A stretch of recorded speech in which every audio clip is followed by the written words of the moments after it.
মানুষ মূলত একা।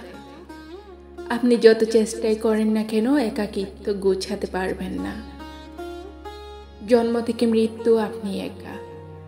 মাঝের জার্নিটাই শুধু আপনাকে কিছু লোক সঙ্গ দিবে বলে কথা দেয়। আসলে কেউ সঙ্গ দেয় না, সবাই স্বার্থ পোড়ালে চলে যায়। তারপর আপনি আবার একা হয়ে যান। আর কিছু মানুষ স্বেচ্ছায় একা হয়ে যায়। কি অদ্ভুত, তাই না?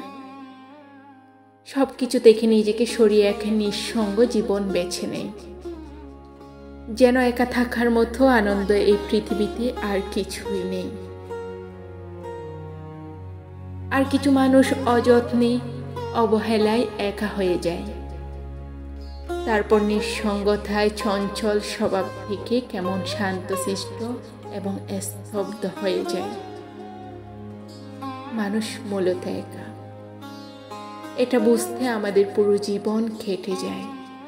অথচ চলন্ত ট্রেন থেমে গেলে আমরা বুঝতে পারি গন্তব্যে পৌঁছে গিয়েছি। আশেপাশে তাকিয়ে দেখি যারা এই যাত্রায় আমায় সঙ্গ দিয়েছে তারা নেমে গেছে আগের স্টেশনে। চা, পান, সিগারেটে আড্ডায় মাতোয়ারা ছিলাম একসাথে। এখন আমি একা। আসলে আমাদের গন্তব্যে আমাদের একাই যেতে হয়। কেউ থাকে না, কেউ সঙ্গ দেয় না। ঠিক যেমন জন্ম থেকে মৃত্যু একে নিঃসঙ্গ মুসাফিরের মতো।